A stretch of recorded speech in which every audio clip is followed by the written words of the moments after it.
네. 오늘도 설교 말씀은 2025년은 은혜를 더 누리는 해라는 제목으로 말씀을 드리겠습니다. 우리 주제 성구 다 외우시죠? 같이 갈라디아서 2장 20절 말씀을 외워보겠습니다. 내가 그리스도와 함께 십자가에 못 박혔으니 그런즉 이제는 내가 사는 것이 아니요 오직 내 안에 그리스도께서 사시는 것이라. 이제 내가 육체 가운데 사는 것은 나를 사랑하사 나를 위하여 자기 자신을 버리신 하나님의 아들을 믿는 믿음으로 사는 것이라. 아멘. 예, 설 연휴 기간 또 여러 성도님들이 고향에 내려가시기도 하고 또 올라오시기도 하고 가족들을 하나님께서 또 이렇게 가정을 이루어서 아름다운 가족들, 참 사랑하는 가족들 있게 하신 것이 큰 복입니다. 참 명절에 혼자 지내면 얼마나 참 쓸쓸하겠습니까? 이런 가족들의 소중함을 더 느낄 수 있는 그런 시간들이 되기를 바라고, 특별히 또 그 가족들이 그리스도 예수 안에서 모두가 한 사랑을 경험하고 하나님의 은혜와 평강 가운데 모두가 구원의 은혜를 입고 살 수 있으면 얼마나 좋을까요? 그러한 또 계기들이 되도록 기도하면서 우리가 정말 가족을 사랑하는 그러한 삶이 되기를 바랍니다. 저는 지난 2주간에 은혜를 더 누리는 해라는 설교에서 거듭남과 은혜에 대한 부분들을 특별히 2가지를 더 강조를 했습니다. 하나는 거듭남과 은혜는 종교적 이런 지식의 문제가 아니라는 것이었습니다. 그래서 우리가 공부하고 연구하고 이해해서 그것이 완성되는 것은 아니다. 성경 말씀까지도 성경을 열심히 읽고 외우고 성경을 연구하는 것 자체로 우리가 거듭남이 되는 것은 아니다. 거듭남에 아주 유익한 것이고 아주 좋은 계기와 그 문 앞에까지 딱 가게 할 수 있는 굉장히 유익한 것이지만 그것에는 성령께서 깨닫게 해주시는, 성령께서 감동시키는 성령의 조명하심이 있어야 된다. 그래서 그것이 살아있는 말씀이 되고 성령의 함께 하심이 생명을 우리 속에 갖게 하는 것이다. 그런 말씀을 지금 계속 드렸습니다. 그래서 이것은 좋은 그런 가르침, 교훈과 말씀과 우리가 외워놓으면 유익한 이 정도 차원이 아니다. 그것은 말할 것도 없지만은 그보다 살아서 꿈틀거리는 생명의 말씀. 그런데 이것은 경험되는 것이다. 그래서 이것을 맛보아 알지어다. 깨달아지고 믿어지고 경험되는 문제이지 태어나는 문제는 지식적으로 잘 공부를 해서 성경 공부 자체가 그것을 만드는 것은 아니다.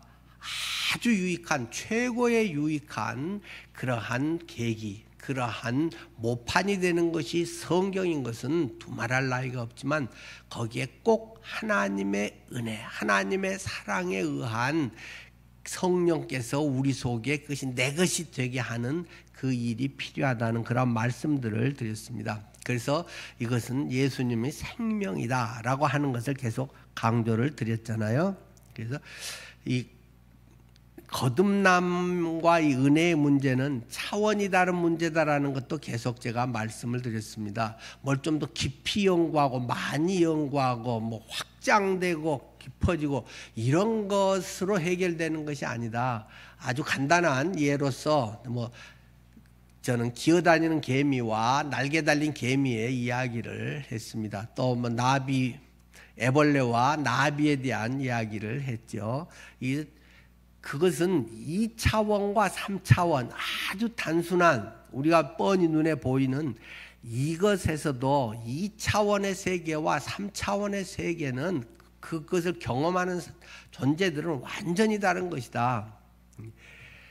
2차원에서는 평생의 난제로 골칫거리고 해결할 수 없는 것이 날개 달린 개미는 20cm 밖에 저 물 아래 흐르고 있는 징검다리도 그냥 붕 떠서 사뿐히 내려앉으면 되는 것이고, 기어다니는 것은 밤낮 밑에 차원의 관점에서 보는 것이지만, 날개 달린 개미는 저 위에서 내려다보고 세상의 관점과 가치관과 삶의 방식이 완전히 다르다. 한 차원의 문제에서만도 이렇게 전혀 다른 세계듯이 일반 우리의 삶의 이러한 종교적인 또는 기독교의 예배 생활과 성령 안에서의 그러한 삶은 전혀 다른 그런 면들이 있다. 물론 공통적인 면도 물론 많이 있죠.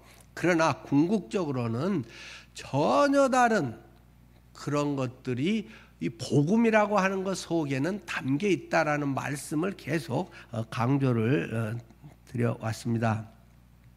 그래서 니고데모 이야기를 계속 했잖아요. 그 못돼 신앙이고 성경 지식의 박사고 그쪽 방면에서 최고 알아주는 그러한 사내들은 공회원이고, 그럼에도 불구하고 그의 차원은 계속 인간적 수준의 차원을 결코 뛰어넘지 못한다. 예수님은 그에게 대해서 계속 이야기하는 것이 성경을 더 연구해라, 토라를 더 외워라, 더 신실하게 섬겨라, 이런 말씀은 전혀 하지 아니하고, 거듭나지 아니하면 하나님의 나라를 볼 수 없다. 다시 태어나야 된다. 이것은 다시 태어나는 옛날 것은 완전히 죽어서 장사되고 없어져 버리고 다시 태어나야 해결되는 문제이지, 그걸 뭐 좀 더 열심히 많이 뭐 더 성경 공부를 잘하고 이런 차원에서 해결되는 게 아니다 하는 것을 계속 이야기를 하고 있다는 것입니다. 우리가 잘 알고 있는 그 부활장이라고 하는 고린도전서 15장에서도 사도 바울은 내가 너희에게 복음을 알게 하노니 라고 말하면서 3, 4절에는 내가 받은 것을 먼저 너희에게 전하였노니 이는 성경대로 그리스도께서 우리 죄를 위하여 죽으시고 장사 지낸 바 되었다가 성경대로 사흘 만에 다시 살아나셨다. 그래서 게바에게 보이시고 또 12제자에게 보이시고 이런 말씀을 계속하고 있는 것입니다. 예수님이 죽으시고 부활했다. 우리 기독교 교리에 너무 뻔한 얘기이기 때문에 사람들은 그것을 그냥 흘려보내기 쉽다는 것입니다. 그래, 예수님 십자가에서 죽으셨지, 부활하셨지, 그걸 누가 몰라? 그걸 누가 몰라 하는데 그걸 진짜 깨닫고 삶이 된 사람은 별로 많지 않다라는 것이 실제라고 하는 사실입니다. 예수 그리스도의 그 생명이 내게 있느냐, 거기에 대한 지식이, 알미, 교리가, 봉사가 있느냐가 아니라 생명이 내게 있느냐. 요한일서에서 내가 이것을 너희에게 쓰는 것은 너희에게 생명이 있음을 알게, 영생이 있음을 알게 하려 함이라. 생명이 있는데 사람들이 너무 모른다. 그렇기 때문에 내가 너희에게 영생이 있음을, 죽으면 천국 가기 위해서 그 말이 아닙니다. 너희에게 예수의 생명이 지금 있다는 것을 너희에게 알게 하려고 이 요한일서, 예수를 믿는 자녀들에게 보낸 편지, 여기에서 지금 말하고 있는 것이다 라는 것을 강조하고 있습니다. 우리들의 신앙생활에서, 그러니까 자칫하면 외적인 그리고 세상적 관점에서의 신앙을 자꾸 우리는 점검하고 그것이 좋은 신앙의 어떤 내가 주님 안에서 뭘 한다 어쩐다는 그러한 판단의 기준이 되기가 쉽다는 것입니다. 그것은 다른 종교나 기독교나 똑같다는 것입니다. 그런 측면에서만 본다면 말입니다. 예수는 생명인데, 생명의 차원에 거듭남의 문제인데, 나지 않고 무엇을 확장하고 일을 많이 하고 무슨 뭐 대학원, 신학대학원을 나오고 무슨 목사 안수를 받고 어떤 이런 외적인 것 가지고 그것이 성숙과 하나님에 대한 뭐가 된 걸로 생각하면 그건 전혀 착각이다. 그거는 전혀 상관이 없다. 상관이 별로 없다가 아니라 전혀 없는 것입니다. 단지 그런 것은 어떤 분야에 어떤 일을 하는 데 있어서의 그 일을 제대로 잘 하기 위해서 필요한 것을 갖추게 하는 것일 뿐임을 우리는 알아야 한다는 사실입니다. 이것은 잠시 후에 더 조금 나눌 필요가 있겠습니다. 자, 오늘 여기 본문에서 우리가 더 강조하고 싶은 것은 나는 아무것도 할 수 없다는 것입니다. 이 오늘 보면 내가 그리스도와 함께 십자가에 못 박혔나니, 못 박혀 죽어버렸다는 것입니다. 못 박혔는데 이 손으로 무슨 맛있는 요리를 해서 뭘 누구를 줄 수가 있겠습니까? 이것으로 못 박혀버렸는데, 꼼짝 못하는데, 이 손이 죽어버렸는데, 이 다리가 못 박혀 죽어버렸는데 어디 뭐 어려운 데를 찾아가서 뭘 하고 하겠습니까? 그런 것을 종교라고 말한다는 것입니다. 어떤 행함 자체로 뭔가가 되고 안 되고 하는 것들이, 근데 복음의 가장 기본은 내가 죽어버렸다는 것입니다. 나는 전적으로 무기력하다는 것입니다. 여기에서 여기 하나 남의 입에 먹여줄 정도로 1m 10cm 움직일 수도 없이 나는 죽어버린 존재라는 사실입니다. 허물과 죄로 죽었던 너희를 살리셨도다. 죄인이었던 나는 죽어버렸다 라는 것이 복음의 1차적인 가장 중요한 것입니다. 그러니까 못 박혀 죽어버렸으니까 지금은 내가 사는 것이 아니라, 죽었는데 어떻게 내가 살겠어요? 내가 사는 것이 아니다 라는 것이 갈라디아서 2장 20절의 맨 앞에 선언이고, 두 번째로 나는 모든 것을 할 수 있다는 것입니다. 자칫하면 우리는 아무것도 할 수 없는 존재야, 나는 무기력해, 여기에만 머물러 있고 아주 예수 믿는 사람이 진짜 더 무기력하고 아무것도 안 하고 그러기야 쉬울 수 있다는 것입니다. 그러나 더 중요한 것은 나는 모든 것을 할 수 있게 되었다라는 것입니다. 어떻게요? 내 안에 그리스도가 계신다. 그리스도가 내 안에 살아계신다는 것입니다. 예수가 부활했다. 내가 예수님과 하나가 돼서 십자가에 못 박혀 죽었고, 예수님 부활하실 때 나도 하나가 돼서 같이 부활한 것이다.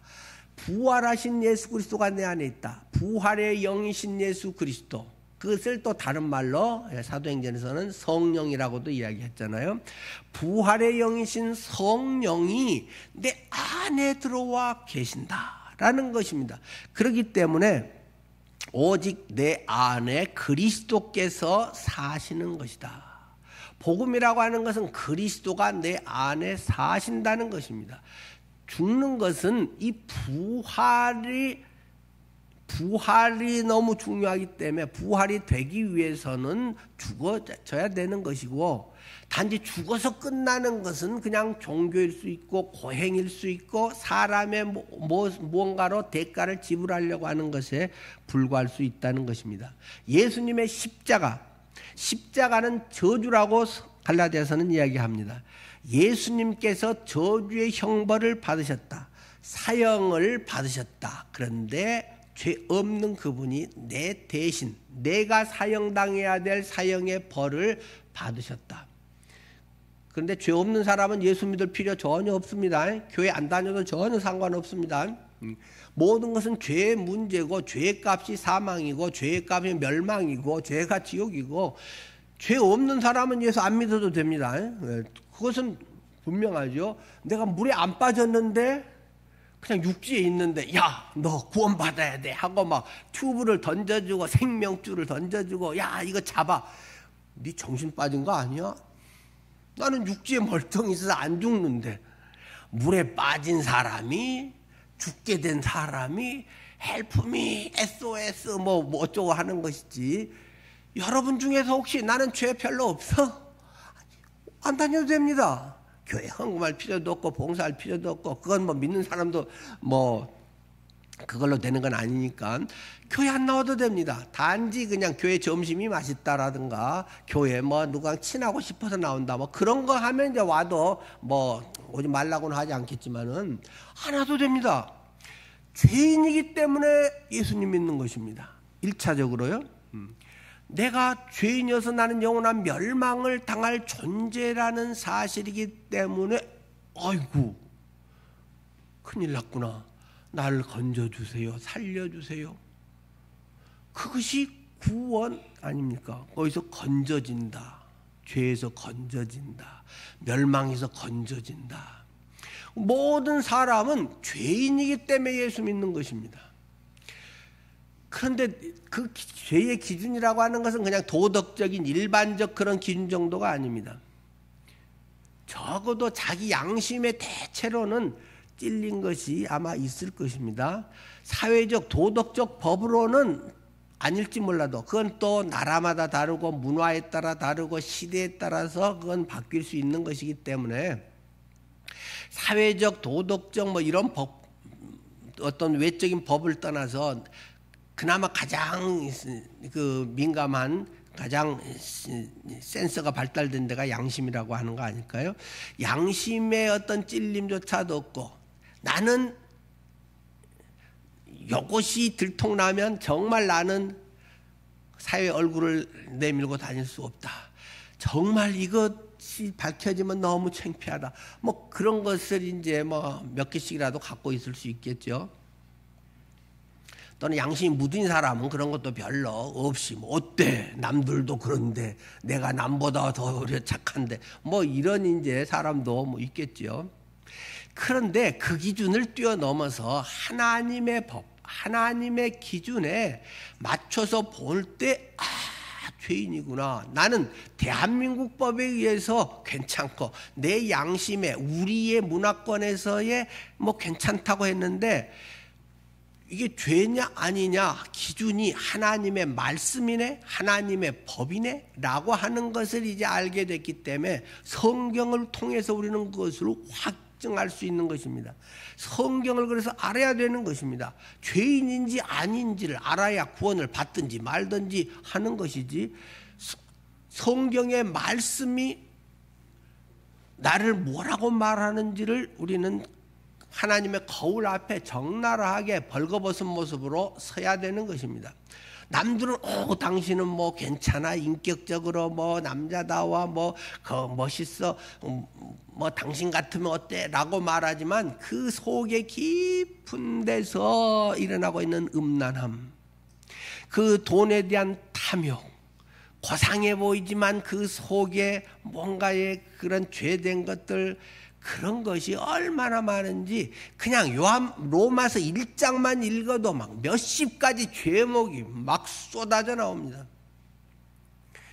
많은 사람은 난 괜찮아 뭐 이 나이에 이 정도는 건강한 거지 하는데 막 종합검사를 한 뭐 200만 원짜리 종합검사를 한번 찍어봤더니 거기에 막 별별 게 다 튀어나옵니다.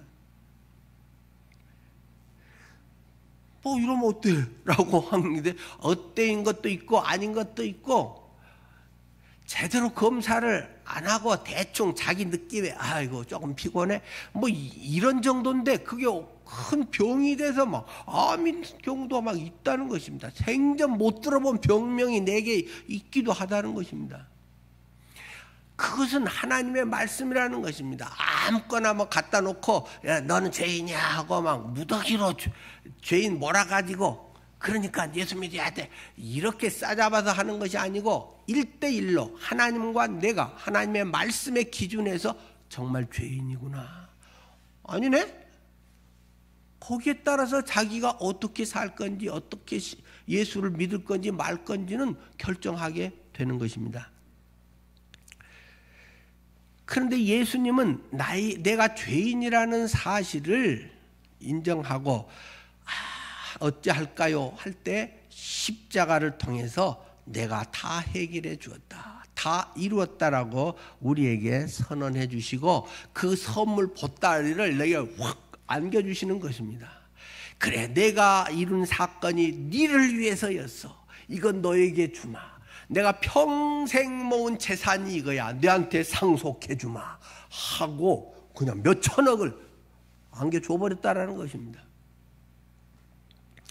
내 죄값, 대가가 치루어졌다는 것입니다. 그래서 더 이상 네가 이거고 저거고 저거저거 뭐 하는 그런 율법의 기준이 나를 죄인이라고 정죄할 수 없게 되었다. 율법의 요구는 이미 끝나버렸다. 율법은 성취되었다, 율법은 완성되었다, 이런 표현들로 계속 성경은 우리에게 말하고 있는 것입니다. 내 과거의 모습은 그대로 있지만 그 대가를 주님이 지불해 주었다는 것입니다. 내가 10억의 빚을 졌는데 그것에 대해서 나를 사랑하는 분이 갚아줘버렸다는 것입니다. 그래서 채무자인 내게 채무자인 내가 맨날 시달리고 고통스럽기 때문에 채권자를 찾아가서 나를 엄청 사랑하는 그분이 10억을 갚아줘버렸다는 것입니다. 그리고 영수증을 받아왔다는 것입니다. 그런데 그 사람이 10억을 받고는 또 나한테 와서 옛날 내가 써놓은 각서라든가 뭐 차용증을 갖고 와서 너 10억 또 갚아. 그러면 그건 아주 나쁜 사람이라는 것입니다. 네 돈 2배로 받아먹냐? 그래서 오히려 내가 그 사람을 아주 못된 사람이라고 고발할 수도 있는 것입니다. 죄인이었던 나는 그대로 있지만 나를 사랑하신 예수님이 대신 내 돈을 갚아줬기 때문에 예수님의 영수증 어디 있어요? 성경에. 그리고 성령께서 내 안에 믿음의 확증을 주셨다는 것입니다. 다 이루었다라고 하고 성경 곳곳에서는 다시는 그 죄를 위해서 살 것이 없다라고도 말씀을 하고 내가 영원히 너희와 함께한다, 영생을 주느니 영원히 멸망치 아니할 터이요 친히 나무에 달려 그 몸으로 우리 죄를 담당하셨으니 이는 우리로 죄에 대하여 죽고 의에 대하여 살게 하려 하심이라. 막 영수증 구절이 성경 곳곳에 막 보석처럼 박혀 있다는 것입니다. 봐라, 빚 갚았잖아. 사탄 앞에 당당하게 우리는 이야기할 수 있게 됐다는 것입니다. 그래서 자유가 있음을 선포하고 자유인으로 살아가게 되었다라는 것입니다. 그래서 율법의 요구, 나에가 어떤 뭔가 캥기는 것, 걸릴 만한 것에 다 그것이 완성이 되어버렸다, 해결이 되어버렸다, 성취되어버렸다. 계속 성경은 끝장났다라고 우리에게 말씀하고 있는 것입니다. 그래서 더 이상 너희에게는 정죄가 없다, 멸망이 없다, 너희는 심판 아래 있지 않다. 성경은 우리에게 계속 선언하고 있는 것입니다. 예수님이 근데 죽으셨을 뿐만 아니라 다시 살아나셨다, 부활하셨다. 부활하심으로 이전 것은 죽었다는 것이 확증돼 버렸고 끝나버렸고 우리는 새 사람이 되었다라는 것입니다. 부활하신 예수님을 모신 사람, 예수님을 영접한 사람은 거듭난 사람이다. 다시 태어난 새 사람이다. 이것은 성경 지식으로 되는 문제가 아니다. 엑스레이를 아무리 찍고 뭐 최고급 MRI를 100번을 찍는다고 해서 낫는 것이 아니다. 오히려 더 피폭이 돼가지고 더 오히려 많이 하면 어려울 수도 있는 것이다. 정죄를 계속 정죄감에만 빠져 있으면 사람이 더 아주 위축되고 더 어려워질 수도 있겠죠. 그런데 중요한 것은 그 율법이라고 하는 MRI, CT, 엑스레이를 찍는 것은 나의 상태를 정확히 알아야 정확히 치료할 수 있기 때문에 네가 이런 죄인이고 이것은 심판에 이르고 이것은 사형에 해당되는 것이야. 네 살아야지, 수술 받아야지, 치료돼야지. 그래서 주님께서 거듭나게 하셔서 다시 태어나게 하셔서 옛날 거는 좀 고쳐주는, 리폼해주는 것이 아니라 완전히 새로 태어나게 해줘 버렸다. 그것이 부활, 그리스도의 부활과 내가 하나 되게 했다라는 것을 성경은 강조하는 것입니다. 그래서 너는 다시 태어나야 된다. 거듭나지 아니하면 하나님의 나라를 볼 수 없다. 네가 뭘 한 것 같고 그것은 전혀 그렇게 될 수 있는 게 아니다. 죽었다 태어나지 않으면 전혀 없다. 물론 거듭난 사람이 열심히 앞으로 하는 것은 중요한 것이고 그것은 하나님의 상급이 있는 것이고 기쁨이 되는 것이고 열매를 맺는 아름다운 것이지만 그것 자체는 구원에 이르게 하는 것과는 전혀 상관이 없다. 1%도 상관이 없다. 네가 아무리 뭐 목숨 걸고 어디 가서 뭘 하고 뭐 이쪽고 저쪽고 뭐 섬기고 했다고 해도 그것은 구원하고는 전혀 상관이 없는 것이야. 구원받은 은혜가 감사해서 하는 것뿐이야. 하지 말라고 해도 할 수밖에 없는 것이 은혜를 받은 자, 구원을 받은 자의 상태인 것이야 라고 말하는 것입니다. 이 생명의 문제, 영생과 사랑의 문제는 보통 연인들의 사랑의 문제는 좀 차이가 있습니다만 연인들도 그러지 않습니까? 그 전에는 그냥 똑같은 사람으로 보고 그냥 이성으로 보았는, 그냥 남자네 여자네 이렇게 직장의 동료네 이렇게 봤는데 어느 순간에 눈에 반짝하면서 이성으로 내게 다가온다는 것입니다. 한눈에 반해버렸다는 것입니다. 점차 같이 만나면서 저 사람 좋은 사람이네, 평생 함께하고 싶어. 사랑의 마음이 내게 싹 터버렸다는 것입니다. 사랑의 마음이 싹 트고 사랑에 불타면 못 말리는 것입니다.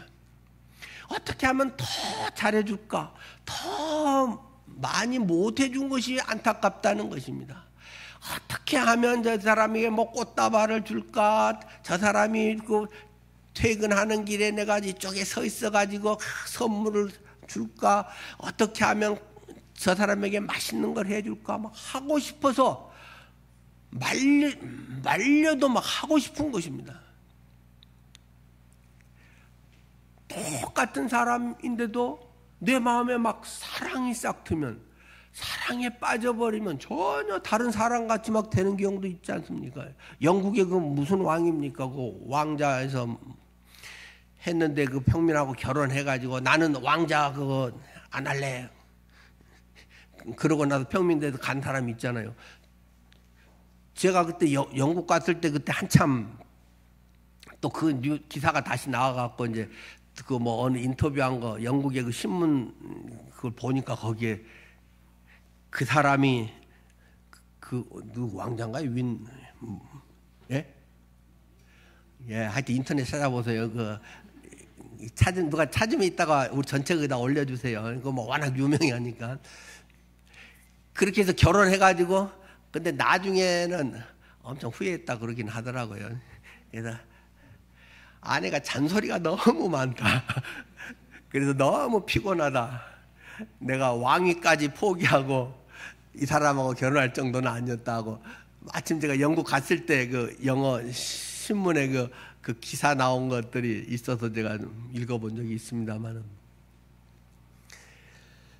그냥 그 당시에 사랑에 빠져버리면 왕자고 앞으로 왕이 계승권 몇위 이런 거가 그냥 눈에서 다 날아간다는 것입니다. 그전에는 나의 이 결혼 이상향하고 1, 2, 3, 4 쭉 있다가 어느 순간에 나이도 초월되고 국경도 초월되고 학벌도 초월되고 이런 것들에 상관없이 집에서 부모가 야, 네 정신 차려라, 네 제정신 아니야 해도 미칠 정도로 보고 싶고 만나고 싶고 맨날 전화통 붙들고 살고 그렇게 된다는 것입니다. 사람의 이런 사랑의 감정, 사랑의 느낌만도 그런데 예수가 내 속에 들어온 생명이 있으면 이거하고는 비할 수가 없다는 것입니다. 인생의 목적이 달라져 버린다는 것입니다. 가치관이 달라져 버렸습니다. 전에는 내가 있어 보이고 돈 좀 이렇게 하고 우리가 자녀들이 이렇게 돼서 뭐가 어떻게 되고 뭘 이러고 저러고 여러 가지 세상에서의 동창회 가면 봄날 정도로 하고 고급 옷을 입고 어쩌고 저쩌고 했는데 그런 게 별게 아니게 돼버렸다는 것입니다. 예수가 내 안에 들어와서 살면 영원히 크게 보인다는 것입니다. 와, 정말 귀한 것은 영혼이구나. 우리가 죽으면 빈손으로 가는데 가져갈 건 꼭 하나가 있다. 내가 이 세상에서 복음 전해서 구원한 그 영혼은 천국에서도 만난다. 우리가 가져갈 수 있는 유일한 것은 영혼이다. 구원받은 영혼이다. 이 가치관이 이렇게 달라져 버린다는 것입니다. 그러니까 이 세상 살면서 뭘 위해서 살 것인가 하는 인생의 방향과 목적이 달라져 버리는 것입니다. 이건 남들이 알아주고 못 알아주고 하고는 거의 상관이 없습니다. 남이 못 알아줄수록 좋은 것이다. 오른손이 하는 것을 왼손이 모르게 하라. 은밀한 중에 보시는 내 하나님께서 갚으시리라. 그것이 내 삶 속에 막 박힌다는 것입니다. 손해보고 행복하다는 것입니다. 진짜로 예수가 내 주인이 되면 그렇게 돼버린다는 것입니다. 내가 미쳤나 봐. 이거 맨정신이 아니지. 예수를 믿으면 맨정신이 안 됩니다. 남들이 야, 니 그러고 뭐 어떻게 사냐? 그렇게 하면 바보지, 손해지. 그게 행복해지는 것입니다. 사랑을 막 하는데 맨정신이 또록또록 해가지고 아주 이성적으로만 되는, 뭐 그럴 수도 조금 있겠지만 내 마음 나도 몰라 막 사랑에 빠지면 막 그렇게 된다는 것입니다. 내가 이런 사람이었나? 나도 모르는 나를 발견하게 된다는 것입니다. 하물며 이 복음이, 예수의 생명이, 성령이 내 안에 들어와 계시면 우주보다 큰 그 하나님, 그분이 내 안에 계신데 멀뚱멀뚱한다? 맹숭맹숭한 이성적으로 사라진다? 있을 수가 없는 일입니다. 전에도 말씀드리고 뭐 그림으로 사진으로 보여준 적이 있습니다만, 운복 김기창 화백의 해를 품은 새라고 하는 그림을 전에 보여준 적이 있습니다. 제가 어느 호텔인가 뭐 어디 하여튼 뭔가 로비에 가니까 콘도인지 어디 그 로비에 그 그림이 있더라고요. 그 해를 품은 새 그림이 약간씩 다르게 했고 여러 장이 있습니다. 판화든가요? 지금 아마 인터넷 찾아보면 바로 할 거예요. 근데 그거는 아주 단순합니다. 김기창 화백이 잘 듣지 못하고 청각장애 있고 그러잖아요. 그 새 한 마리가 가운데 있는데 그냥 빨갛습니다. 눈도 그냥 막 돌아가고 막, 이 제정신이 아닙니다. 이렇게 새가 기칠 옆으로 하면서 빨간 그 모습으로, 근데 제목을 해를 먹은 새인가요? 해를 품은 새인가요? 하여튼 제목이 그리 붙어 있어요. 여러분 생각해 보십시오. 저 새해에 떠오르는 저 둥근 태양을 내가 꿀꺽 삼켜버렸습니다. 그러면 이 속이 가만히 있겠습니까? 여러분이 매운탕 뜨거운 것만 탁 먹어도 뜨거워 막 하면서 이게 식도로 내려가면서 막 이렇게 되는데, 해를 홀딱 삼켜버렸는데 새가 막 빨개지고 막 눈이 돌아가고, 아, 김기창 씨가 뭘 알긴 안다. 뭔가 이게 딱 필이 왔구나. 제가 그 그림을 보면서 그걸 느꼈습니다. 내가 예수를 먹어버렸다는 것입니다. 예수가 내 속에 들어와 버렸다는 것입니다. 지난 시간에도 이야기했듯이 요한복음 6장에 성경은 이야기하기를, 오병이어의 보리떡 5개와 물고기 2마리로 5,000명상을 먹이고 뭐 12광주리가 남고, 그 이야기는 그냥 도입의 맛배기 이야기고, 거기서 계속 이야기는 나는 산 떡이다. 하늘에서 내려온 생명의 떡이다. 나를 먹고 나를 마셔야 된다. 내 살을 먹고 내 피를 마셔야 된다. 그 이야기가 길게, 그 이야기를 하려고 오병이어의 기적을 베풀었다는 것입니다.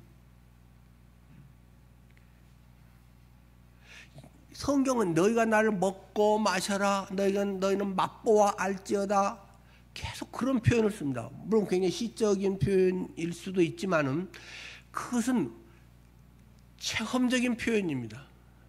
개념적 표현이 아니고, 예수 그리스도 만찬에서 떡을 주면서 이것은 내 살이다.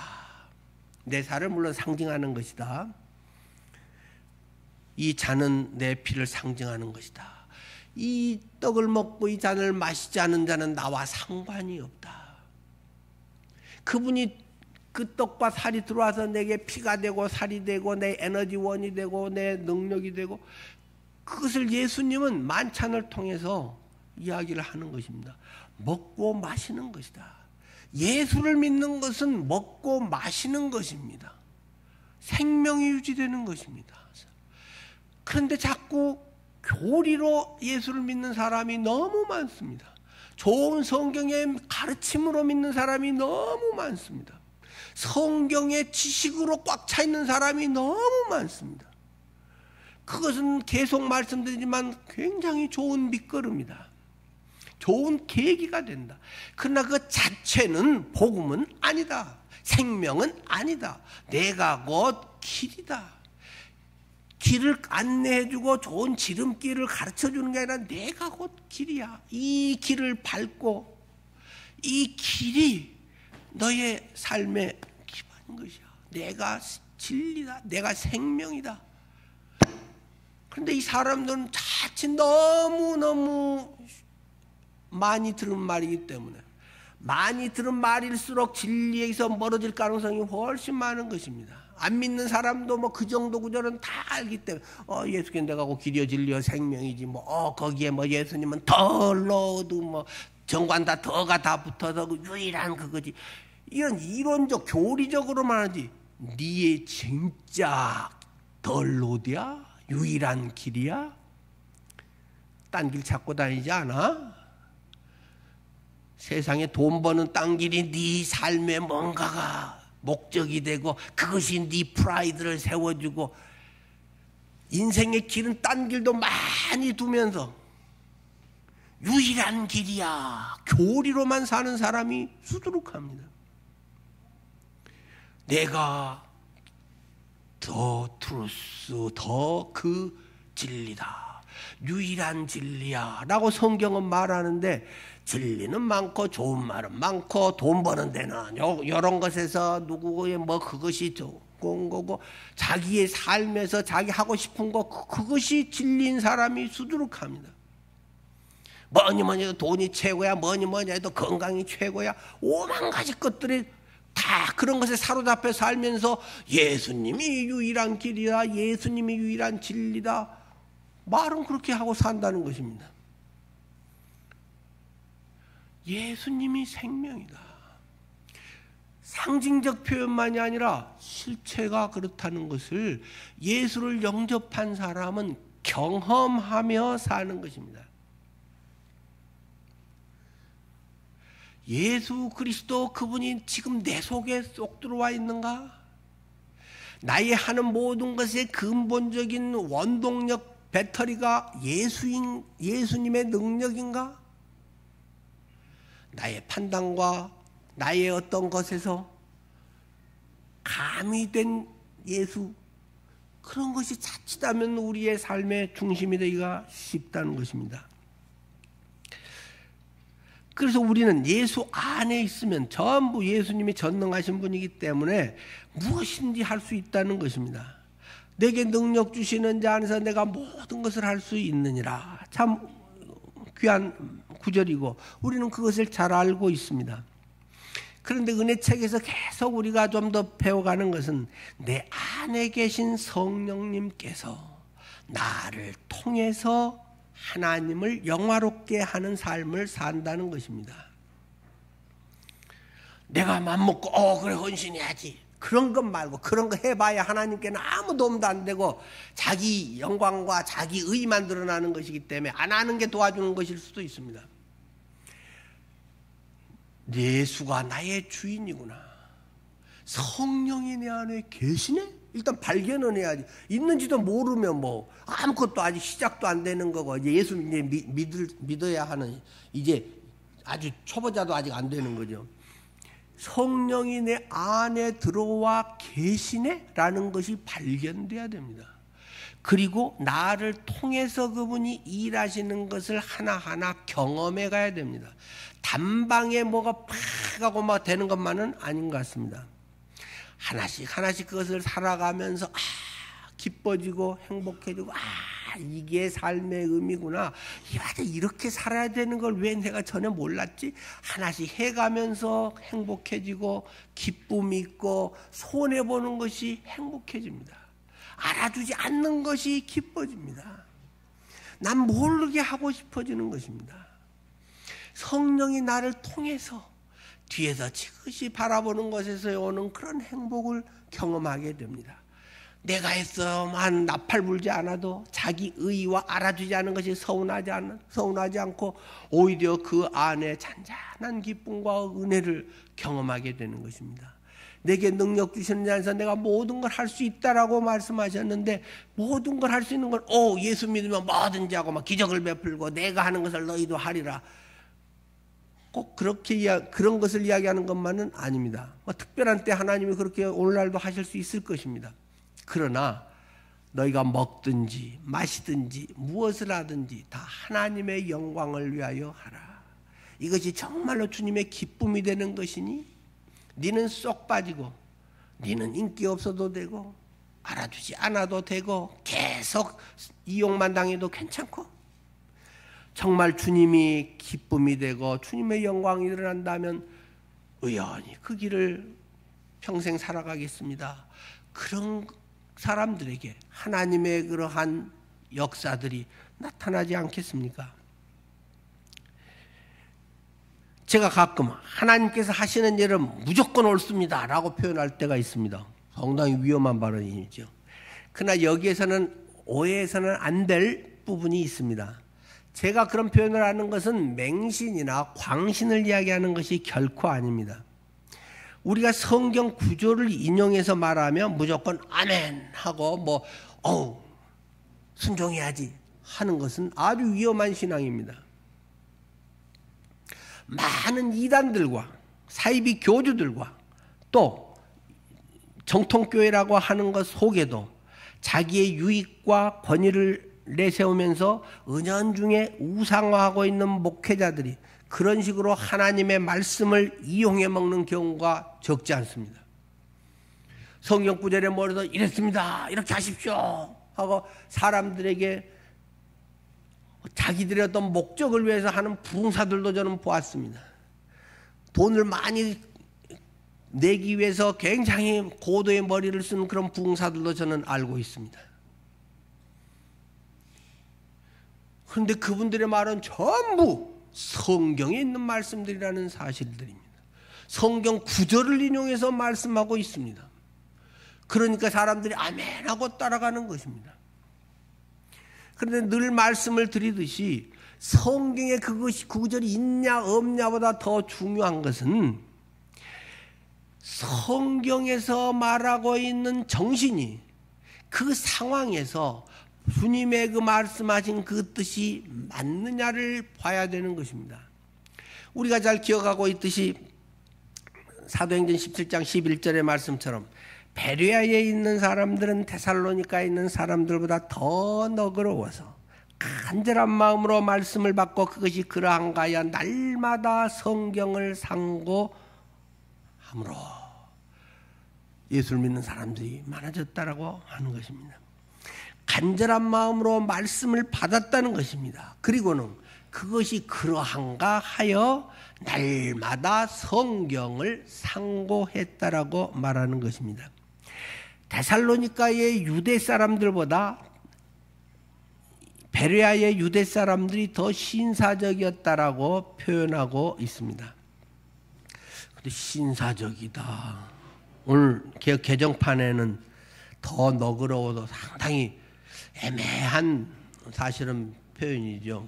근데 헬라어 자체에도 표현의 의미가 굉장히 다양하고 영어 성경의 거의 대부분은 그냥 more noble, 그 고상한 이런 뜻이고 우리 성경도 많은 경우들은 이제 고상한이라고 번역이 됐죠. 근데 고상한은 뭐 교양 있는이라고 번역된 데들도 있고 그렇기 때문에 뭔가 그냥 귀티나는 듯한 이런 이미지로 갔는데 여기에서의 그것은 내면적인 부분을 말하고 또 영어 성경에 이제 그 근래 나온 현대 번역들에 보면 그냥 more open minded 이렇게들 번역도 했더만요. 열린 마음으로 나의 어떤 딱 정해진 신앙의 틀, 나의 고착화된 어떤 그것을 벗어나서 야, 이 말씀이 그런 말이었나?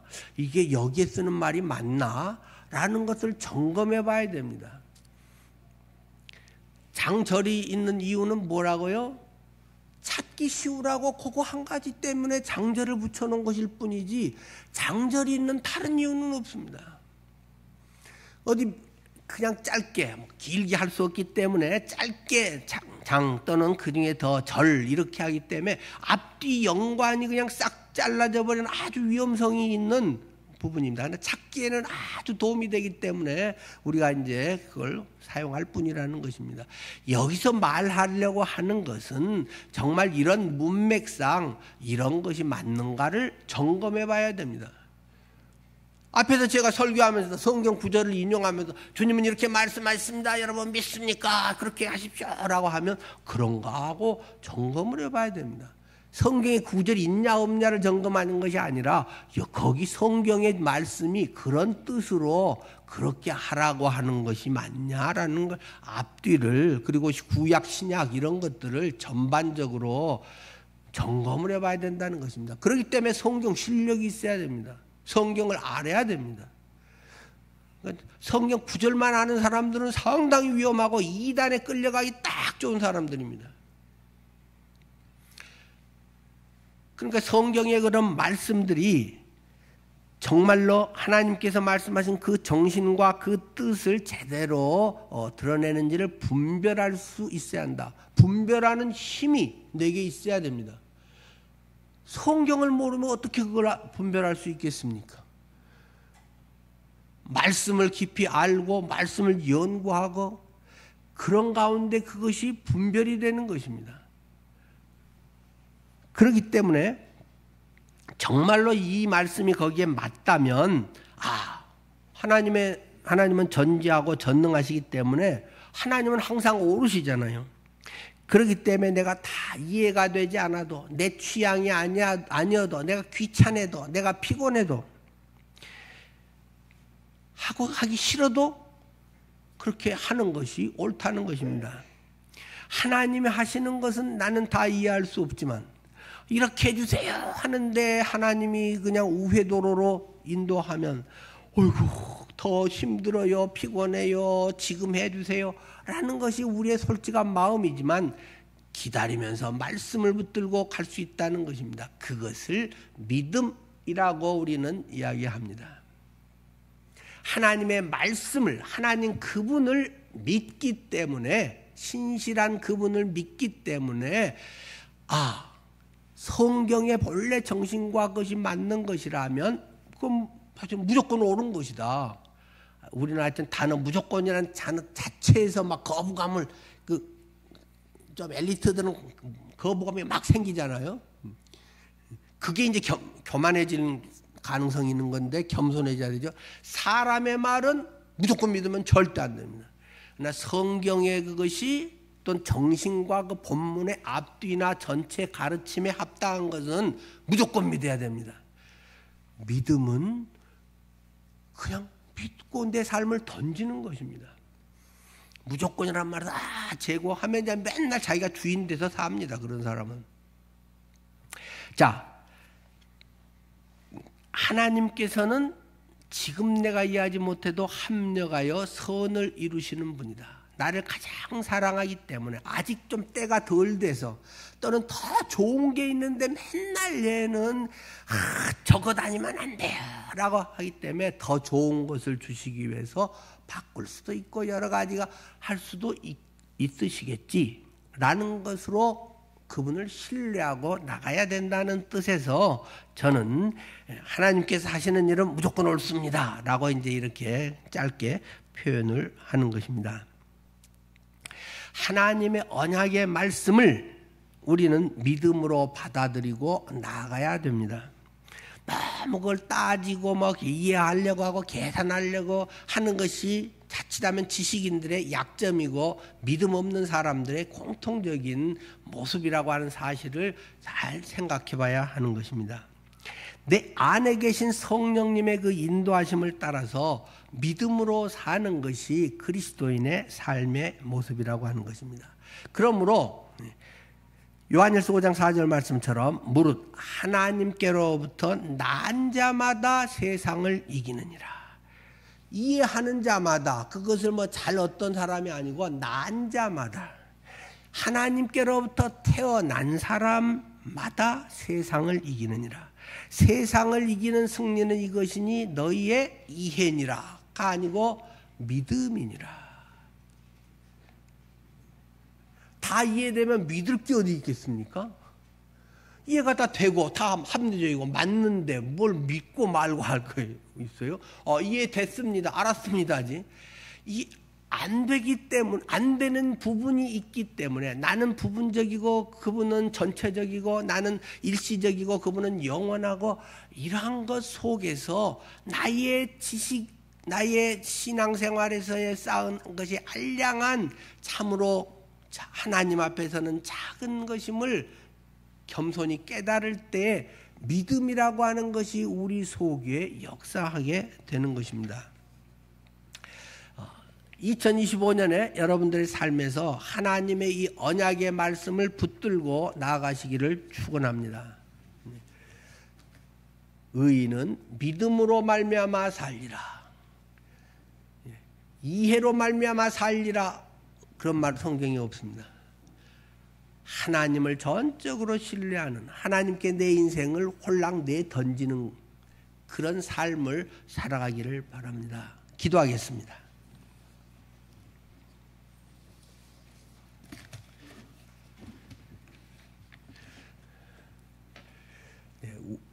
우리들의 삶 속에 정말 이해되지 않는 것이 많고 힘든 것은 많고, 크리스찬이라고 해서 일이 더 쉽게 풀리고 잘 풀리고가 아니라 어쩌면 더 손해봐야 되고 더 어려운 일을 많이 겪을 수 있는 것입니다. 물론 하나님께서 우리의 기도를 응답하셔서 더 기적적으로 해결하는 부분도 분명히 많이 있을 것입니다. 그러나 나의 삶의 표대가, 목표가 나의 성공이나 안일이나 나의 자랑이 아닌 주님의 기쁨이고, 그것이 결국 나의 진짜 기쁨이 되는 그러한 것임을 기억해야 할 것입니다. 하나님, 새해 우리가 그런 삶을 살 수 있기를 원합니다. 예수님 이름으로 기도드립니다. 아멘.